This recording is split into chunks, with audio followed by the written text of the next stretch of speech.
Una tierra prometida, la tierra de Canaán. ¿Cómo salió el pueblo de Israel de Egipto? Es la pregunta que hay que hacerse. ¿Cómo salió el pueblo de Israel de Egipto? ¿Cómo salió? ¿Cuál era su pensamiento de la vida, del trabajo, del ser? ¿Cuál era su pensamiento acerca de Dios? ¿Cómo salió el pueblo de Israel de Egipto? Esto es muy importante entenderlo, porque ellos duraron en todas sus generaciones 430 años siendo adoctrinados por los egipcios. Y aunque guardaron la tradición oral de su pueblo, escuchaban continuamente que Faraón era hijo de Dios. Y era hijo de Dios porque era su representante, porque era el Dios de todo el mundo. Y al ser el Dios de todo el mundo, era un hijo de un Dios. Y era su máximo representante al cual las naciones le debían tributo, honor y sometimiento. No solamente el faraón, sino que los egipcios en general, eran los líderes, eran los dueños de la tierra, los dueños de la cultura. Los israelitas simplemente eran los esclavos, los que estaban siendo subyugados continuamente por el pueblo egipcio. Así que cada una de esas generaciones experimenta esclavitud y experimenta un trabajo forzado. Trabajaron para los egipcios de manera forzada. Lo hicieron muchas veces en contra de su propia voluntad. Trabajaron siendo castigados por los egipcios, recibiendo azotes en sus cuerpos, maltrato de palabras. Aún desde muy pequeños les tocó trabajar como esclavos en Egipto. ¿Qué visión podían tener ellos del trabajo?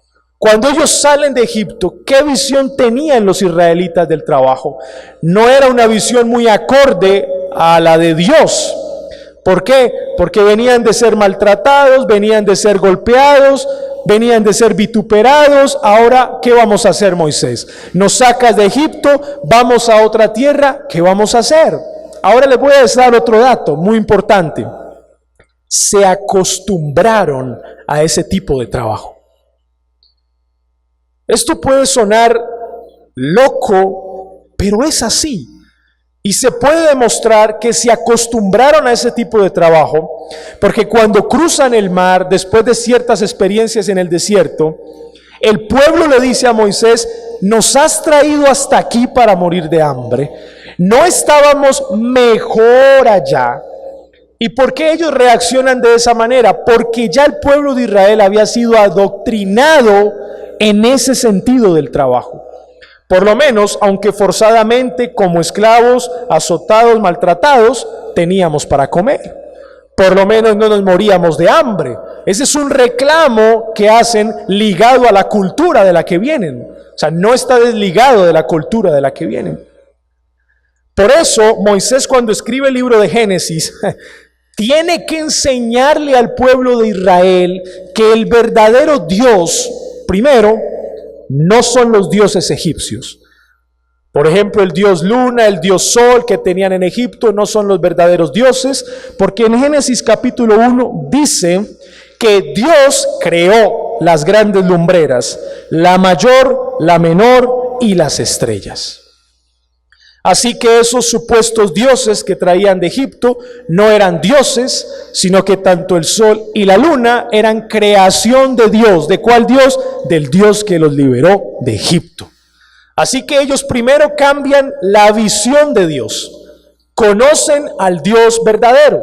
Moisés se los hace conocer a través de los escritos del Pentateuco. Ellos conocen al Dios verdadero. Luego que ellos entienden eso, ahora Moisés viene a darles a ellos, a levantar un poco en ellos el ánimo de la autoestima. ¿Usted sabía eso?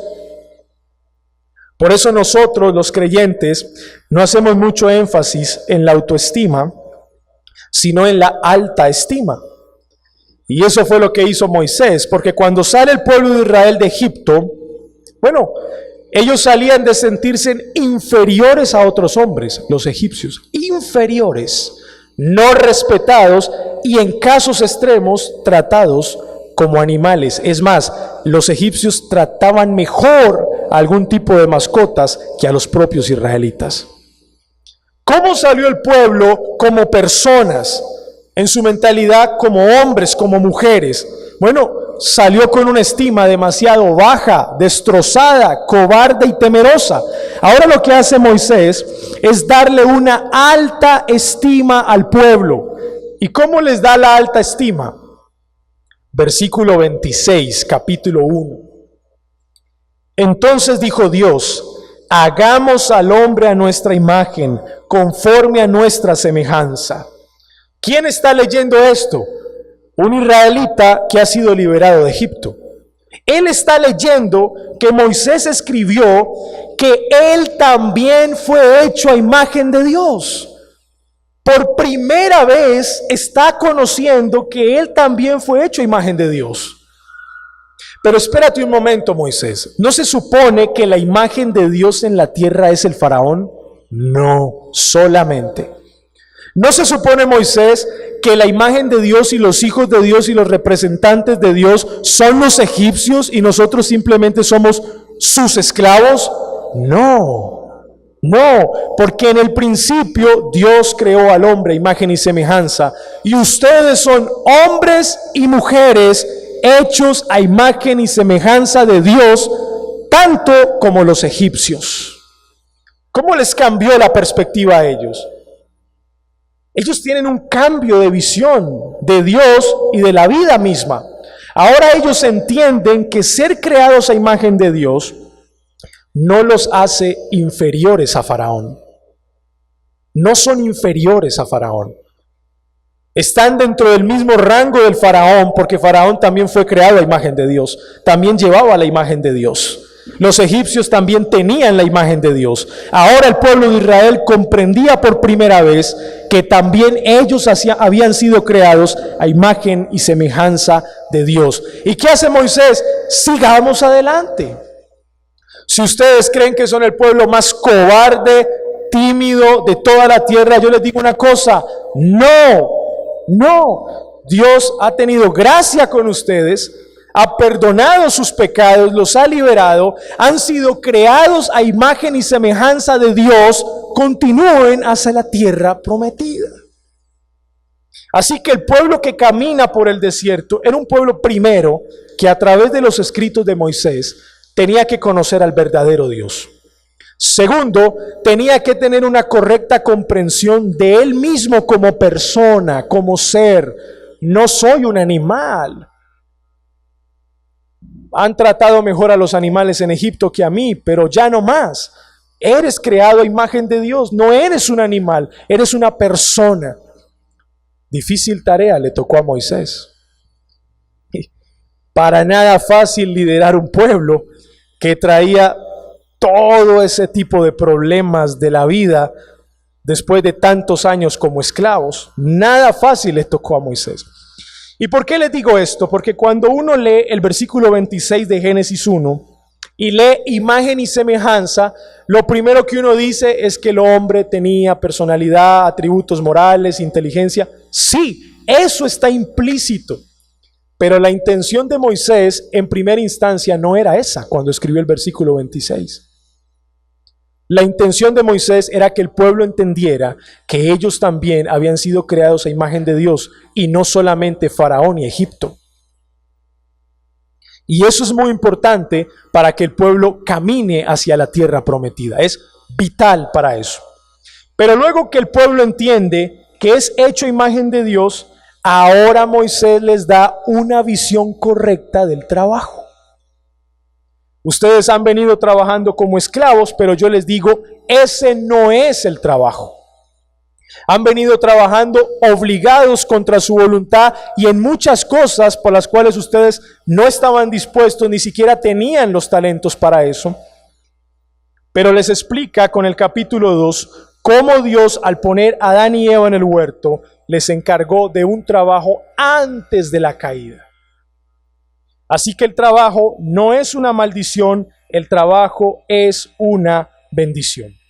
Y por lo menos el hombre tenía 3 trabajos en Edén, para que usted lo tenga en cuenta. 3 trabajos. Uno de ellos era gobernante. El hombre era un gobernante en Edén. Fue hecho para gobernar, señoread la tierra y sojuzgadla, dice el versículo 28 del capítulo 1 de Génesis. fue hecho para gobernar. Ese es un primer trabajo. Pero parte de ese gobierno, el hombre, Adán y Eva, fue el primer agricultor. Adán fue el primer agricultor, por cuanto él tenía que tratar, labrar y trabajar la tierra. Él fue el primer agricultor. Y no solamente eso, sino que Adán fue el primer taxónomo. ¿Qué significa eso? Bueno, él clasificó biológicamente a los animales.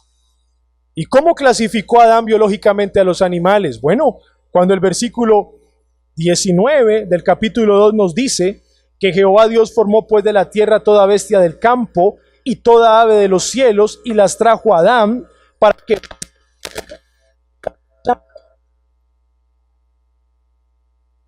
Y todo lo que Adán llamó a los animales vivientes, ese es su nombre. Hay una clasificación biológica de los animales.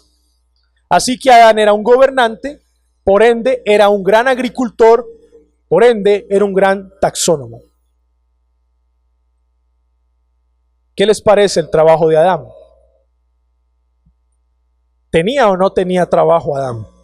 Tenía mucho trabajo. Ahora, yo les digo esto porque cuando uno piensa en Adán y Eva, por lo general uno dice así, todo el mundo se echó a perder por culpa de Adán. ¿No había alguien mejorcito que Adán que nos representara en el huerto del Edén? Si yo hubiera estado ahí, no, mejor no. Algo que debemos entender es que Adán era una persona supremamente inteligente. Adán tenía una inteligencia superior, amados hermanos, superior. Gobernante, agricultor y taxónomo. Dios buscó al mejor representante de la humanidad. ¿Y quién fue el mejor representante que Dios buscó? Adán, y lo puso ahí. Fue el mejor representante. Sin embargo, el que debió ser nuestro mayor y mejor representante, fracasó.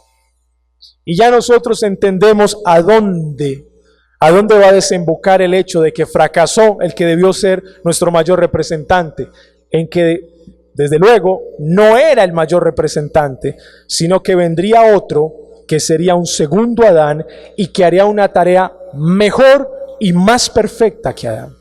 ¿Cuál es su nombre? Jesucristo.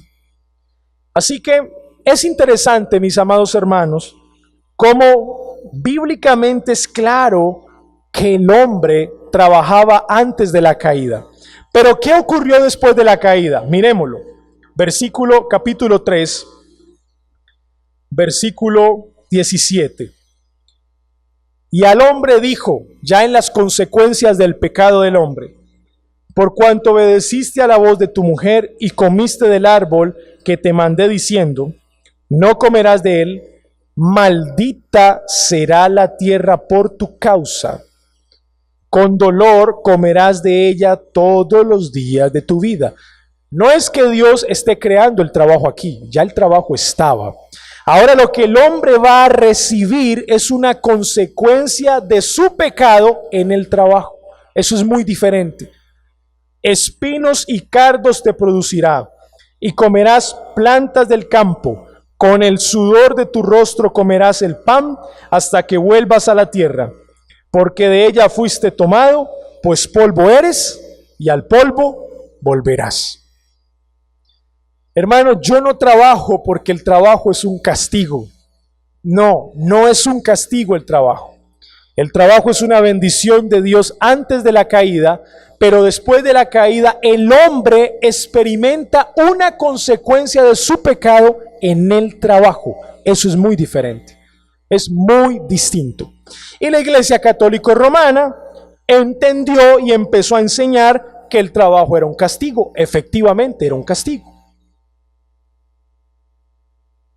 De tal manera entonces que el agricultor, el carpintero y el artesano se veían como pecadores por el trabajo que tenían, y que el trabajo santo o que había venido a redimir el trabajo era el trabajo del sacerdote, del obispo, del clero, del papa.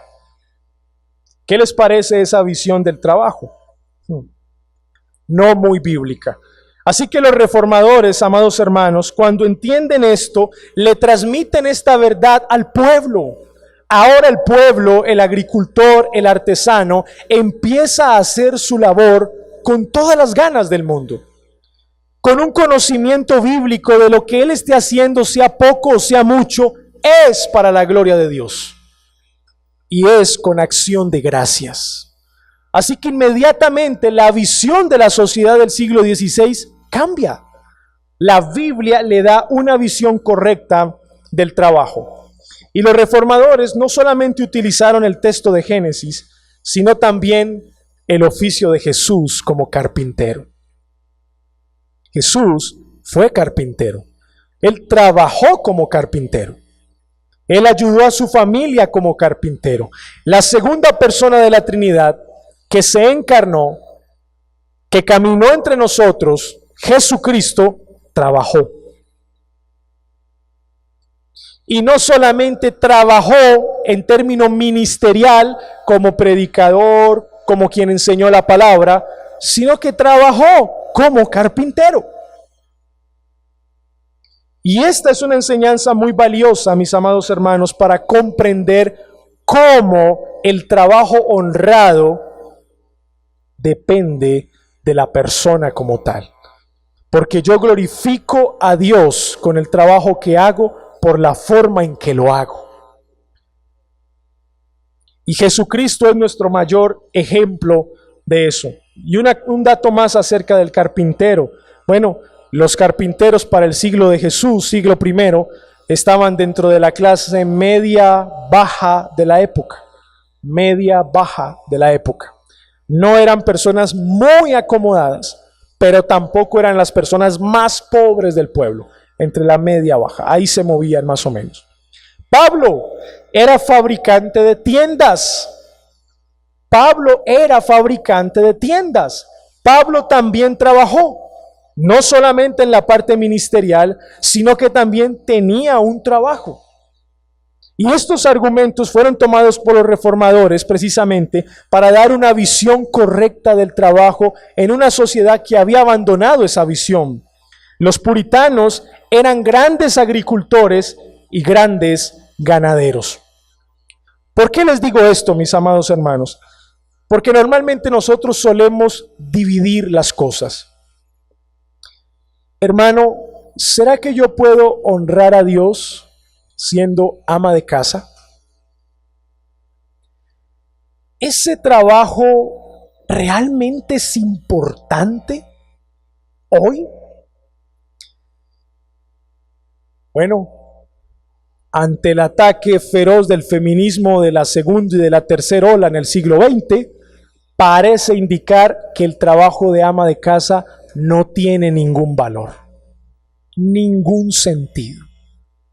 Y sin darse cuenta, el pensamiento del siglo XX y XXI volvió al pensamiento medieval.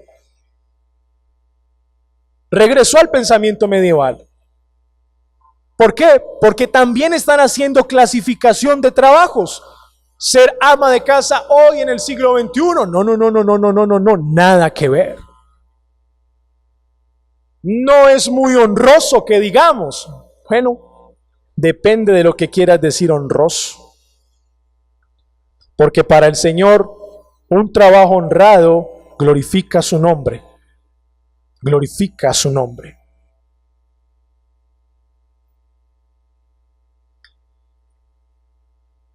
Miren lo que dijo Martín Lutero en una ocasión. Cuando una ama de casa cocina, limpia y realiza otras tareas domésticas, porque ese es el mandato de Dios, incluso tan pequeño trabajo debe ser alabado como un servicio a Dios que sobrepasa en mucho a la santidad y al ascetismo de todos los monjes y monjas.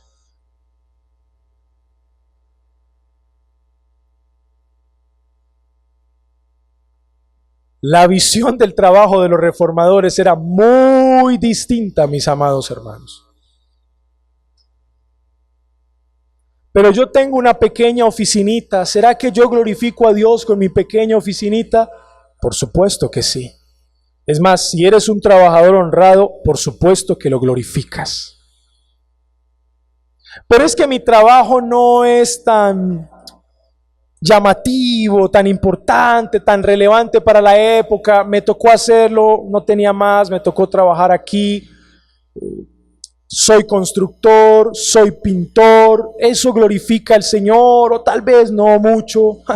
Por supuesto que si eres un trabajador honrado, glorificas al Señor donde estés. Así que aquí se abre el panorama, mis amados hermanos, se abre el panorama de la iglesia. La iglesia puede glorificar a Dios con lo que haga, esté donde esté. Y ese es el llamado. Ese es el llamado. Miren otra frase que tengo aquí de Juan Calvino. Es un error el afirmar que aquellos que huyen de los asuntos del mundo y se dedican a la contemplación están llevando una vida angélica. Sabemos que los hombres fueron creados para ocuparse con el trabajo y que ningún sacrificio agrada más a Dios que el que cada uno se ocupe de su vocación y estudios para vivir bien a favor del bien común. ¿Y sabe qué pasaba? Que los sacerdotes, los clérigos, como ese era el trabajo que definitivamente honraba a Dios por ser el trabajo de clérigos, entonces los hombres se iban en su claustro, se sentaban en su claustro y perdían el tiempo.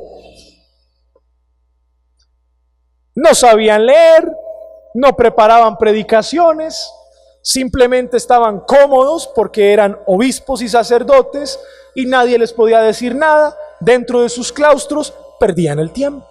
Es más, cuando Martín Lutero visita Roma por primera vez, los encontró apostando con el pan y con el vino. Apostando con el pan y con el vino. Encontró Martín Lutero que cerca de las catedrales y de los claustros en Roma, ¿cuántos prostíbulos encontró? Muchos. ¿Cuál era la vida del obispo y del sacerdote? Pasear con sus mujeres. Qué ocupados estaban, ¿no? Qué diligentes. Por eso la opinión de Juan Calvino es una opinión que choca para la época del siglo XVI. Da de frente, porque el hecho de que yo me ponga una bata no quiere decir que yo sea ni cristiano, ni piadoso, ni buen trabajador. Así que él abre el panorama de la iglesia, de tal manera que desde el cristiano más pobre hasta el cristiano más adinerado pueda glorificar al Señor como un trabajador honrado. Esa es la visión que abren los reformadores por la Biblia. Tengo otra frase aquí de William Tyndale. Existe una diferencia entre lavar los platos y predicar la palabra de Dios, pero en lo que se refiere a complacer a Dios, no existe ninguna en absoluto. ¿Están de acuerdo o no?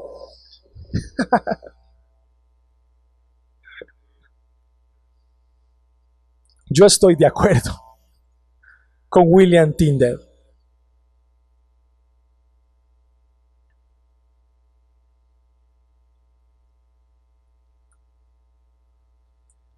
William Perkins, un puritano. La acción de un pastor que guarde a las ovejas es tan buena obra ante Dios como la acción de un juez que dicta sentencia, o un magistrado que gobierna, o un ministro que predica.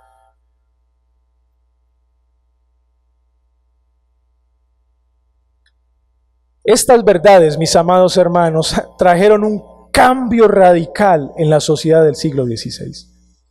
Cada hombre tomaba su trabajo como una gran responsabilidad y lo hacía honradamente, fiel a Dios, guardando sus mandamientos en su trabajo. Y por cierto, eso erradicó la pereza y la negligencia del pueblo. Porque usted sabía que la negligencia y la pereza es pecado, ¿cierto?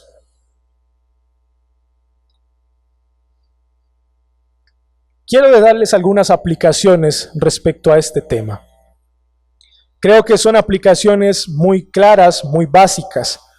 La primera, el trabajo es un regalo de Dios, no es una maldición. Es lo primero que hay que entender. Y esto tiene que tocar nuestras vidas, porque si nosotros decimos, mis amados hermanos, que somos bíblicos y que tenemos una doctrina bíblica, entonces los más trabajadores debemos ser nosotros. Por lo menos las personas con un ánimo activo al trabajo, dispuesto al trabajo, debemos ser nosotros. Segundo, los cristianos reformados debemos ser los más trabajadores. Y tercero, el trabajador honrado glorifica al Señor en su trabajo. ¿Cómo estás haciendo tu trabajo? ¿Lo estás haciendo mediocremente o lo estás haciendo con excelencia porque quieres glorificar a Dios en él? Esta es una aplicación para los que trabajamos primeramente, porque como cristianos podemos dar mal testimonio como malos trabajadores. Y le digo una cosa a mi hermano, ese mal testimonio no tiene nada que ver con la Biblia, no tiene nada que ver con la doctrina y no tiene nada que ver con los reformadores. Así que nosotros estamos llamados a ser buenos trabajadores, fieles trabajadores y excelentes trabajadores. Y en segundo lugar, me dirijo a los que estudian. No se puede concebir la idea de que un estudiante cristiano, y más, alguien que aboga por conocer la Biblia, sea un estudiante mediocre. No debe ser así. Yo entiendo que hay capacidades y hay dones y hay talentos, etc. Pero el llamado a la juventud que estudia es un llamado a realizar sus estudios con excelencia. Con excelencia. Muy mal testimonio se da en la juventud cuando decimos que somos cristianos en la institución en la que nos encontremos y somos los que en las peores notas sacamos. Eso no se reconcilia con la idea del trabajo bíblica y la idea del trabajo de los reformadores. No se reconcilia. Así que, amados hermanos, hay un gran reto por delante para nosotros como cristianos. Y quiero dejarles esto como a nivel de conclusión final. Como cristianos reformados, y lo hemos aprendido de la palabra del Señor, el centro de nuestra vida y el centro de nuestro culto debe ser ¿qué? Sola Escritura. En segundo lugar, como cristianos que hemos abrazado la doctrina bíblica, la predicación que nosotros siempre vamos a querer oír es ¿qué tipo de predicación? Expositiva, centrada en la Biblia, cristocéntrica. Y en tercer lugar, los efectos deben aplicarse a nosotros hoy. Debemos ser personas que fomentemos la educación cristiana en nuestros hogares, en nuestras propias vidas.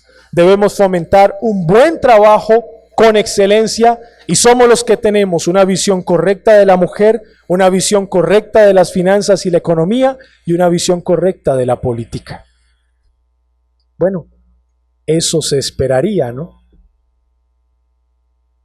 Eso se esperaría. Por eso, toda esta serie del legado de la Reforma Protestante, mis amados hermanos, que el Señor nos ayude a obedecer su palabra y a ser mejores cristianos cada día más.